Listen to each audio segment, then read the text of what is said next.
Hello મિત્રો, કેમ છો બધા? મજામાં ને? હમણાં તો તમે મારા પપેટ પરિવાર સાથે મુલાકાતમાં હતા અને હું થોડી એક વિચારમાં હતી મિત્રો. એક સવાલ મને બહુ પજવતો હતો કે આપણે કોઈ પણ બીજ વાવીએ ને, ઘઉં વાવીએ, મગફળી વાવીએ, બાજરો, જુવાર, તો જે વાવીએ એનો જ છોડ ઉગે એ 100% આપણને ખાતરી હોય છે. એના જેવો જ, એના જેવા જ લક્ષણો, એના જેવી જ મીઠાશ, બધું એના જેવું જ હોય. તો માણસને જ્યારે વાવીએ છીએ ત્યારે એ સુંદર મજાની માનવતાવાળો, માણસાઈવાળો કેમ નથી ઉગતો? આ પ્રશ્નમાં હું ગોટાઈ ગઈ હતી. જવાબ મળ્યો, તુંડે તુંડે મતીર ભીના. દરેકના મગજમાં જુદા જુદા વિચારો છે, પણ છતાંય મિત્રો ઘણી વખતે આપણે બહુ દુઃખી થઈ જઈએ. શા માટે? અન્ય લોકોના વાણી, વર્તન, વિચાર, આચાર આપણને હર્ટ કરે, આપણને દુઃખ પહોંચાડે.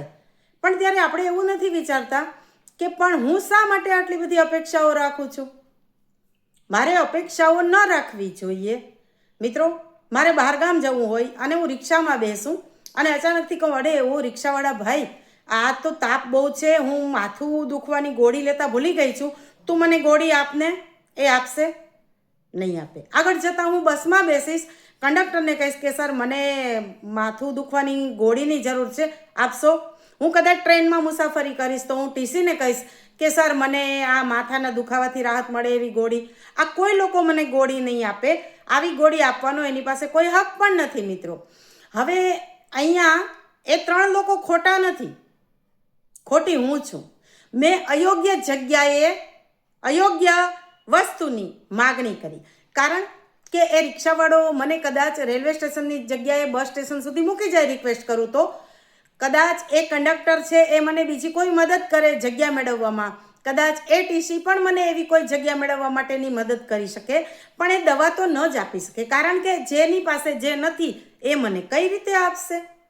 બસ આ જ વસ્તુ, જેની પાસે માન, સન્માન, આદર, કદરની કોઈ ભાવના છે જ નહીં. અરે જે લોકોને ખુદની પોતાની જાતનું સન્માન નથી, સ્વાર્થ આવે ત્યારે ગમે એવું વર્તન કરી નાખે, ફરી પાછું વર્તન બદલાઈ જાય, આવા લોકો પાસે જ્યારે હું એવી અપેક્ષા રાખું કે એમણે મારું માન સન્માન રાખવું જોઈએ, મારા આદર અને કદર કરવા જોઈએ, એમણે તો મારી સાથે બહુ સરસ રીતે વર્તન કરવું જોઈએ, તો ત્યાં સામેના લોકો ખોટા નથી, હું ખોટી છું. કારણ કે મને ખબર હોવી જોઈએ કે જેની પાસે જે નથી, જેની પાસે જે આપવાનો કોઈ રાઇટ્સ જ નથી, એ કઈ રીતે આપી શકે? બસ જો આટલું આપણે વિચારીએ તો કદાચ હું માનું છું કે જે પ્રશ્નો આપણને મૂંઝવે છે એમાંથી આપણને થોડીક રાહત મળી શકે મિત્રો. આપણે ઘણી વખતે એવી અપેક્ષાઓ પણ રાખીએ કે સામી વ્યક્તિ આપણી ઈચ્છા મુજબ વર્તન કરવું જોઈએ, આપણને ગમે એવું વર્તન કરવું જોઈએ, આપણને સારું લાગે એવું વર્તન કરવું જોઈએ. હવે સામી વ્યક્તિએ કેવું વર્તન કરવું એ કંટ્રોલ મારા હાથમાં નથી. મારે કેવી અપેક્ષાઓ રાખવી એ કંટ્રોલ ચોક્કસ મારા હાથમાં છે. હવે જ્યાં મારો કંટ્રોલ જ નથી ત્યાં હું અપેક્ષાઓ રાખું કે આમ થવું જોઈએ, આમ થવું જોઈએ, આમ થવું જોઈએ, એ કંટ્રોલ નથી. એ સ્થિતિને, એ પરિસ્થિતિને હું કંટ્રોલ કરવાનો પ્રયત્ન કરું તો એ મારા કંટ્રોલમાં નહીં આવે. પણ જે વસ્તુ મારા કંટ્રોલમાં છે ત્યાં જો હું પ્રયત્ન કરીશ તો એનું રિઝલ્ટ મને મળશે. અને આ જ સવાલથી આપણે મૂંઝાઈએ છીએ બધા. સામી વ્યક્તિએ કેવું વર્તન કરવું એના માટે એ સ્વતંત્ર છે, પણ મારે એણે મારી સામે કરેલા વર્તનને કયા અર્થમાં લેવું અથવા તો કેટલી હદ સુધી મારા મગજ ઉપર એને હાવી થવા દેવું, એ બધી કંટ્રોલ છે, એ મારા એ પરિસ્થિતિ મારા કંટ્રોલમાં છે.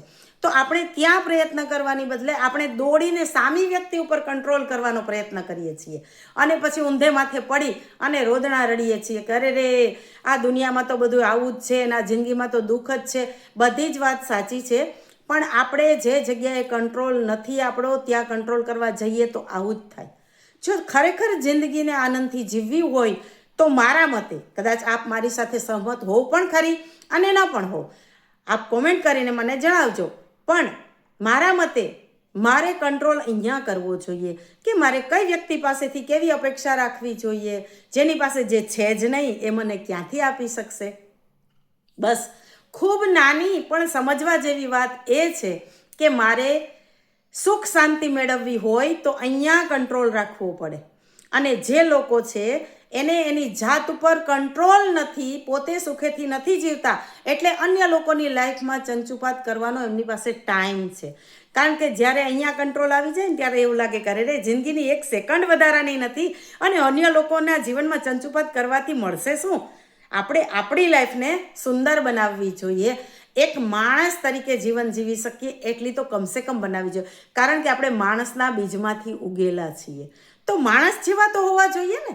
દેવ જેવા થવાની તો વાત પછીથી આવે, પણ માણસ જેવા તો આપણે હોવા જોઈએ. તો આપણી પ્રકૃતિ છે, એમાં કંઈ આપણે વિશેષ પણ કામ કરતા નથી. તો ચાલો ને આપણે બધા આવો કંઈક પ્રયત્ન કરીએ. કારણ કે જગતમાં બધી જ જગ્યાએ બધા જ લોકો છે એ આપણી ઈચ્છા મુજબ વર્તન કરે એવા આપણને મળવાના જ નથી. ઇવન આપણા પરિવારમાં પણ એવું ના બને કે બધા આપણી ઈચ્છા મુજબ વર્તન કરે. તો એવા સમયે આપણે ચોક્કસ ડિસ્ટન્સ રાખીને આપણી જાતને ડિફેન્સિવ બનાવીએ, આપણે આપણી જાતની સુરક્ષા કરીએ. ઘણી વખતે આપણે આવી વાતોને એટલું બધું એટેન્શન આપીએ છીએ કે જિંદગી જીવવાનું તો ભૂલાઈ જ જાય છે. આણે આમ કીધું, આણે આમ કીધું, આણે આવું કર્યું, આણે આવું શું કામ કીધું, આણે આવું આમ નહીં પણ આમ કહેવાની જરૂર હતી. અરે ભાઈ, જેને જે કહેવાની જરૂર હતી, જે કીધું છે એ બધું એને મુબારક, એને સોંપી દો. તમારે કઈ રીતે જિંદગી જીવવી છે એ કંચનબેન તમે નક્કી કરો ને. તમે તો આનંદથી જીવી શકો ને. અરે એક ક્ષણ જિંદગીની વધારાની નથી, કેટલી કિંમતી જિંદગી છે. એવી જિંદગી આ રીતે વેડફી નાખવી એ કંઈ માણસનું કામ નથી. તો ચાલો આપણી અંદર રહેલા માણસને ઉગાડીએ, ખીલાવીએ, નવપલ્લવિત કરી અને નવેસરથી જિંદગી જીવવાની શરૂઆત કરીએ. આવતીકાલે ફરી નવી વાત સાથે ફરી પાછા મળીશું.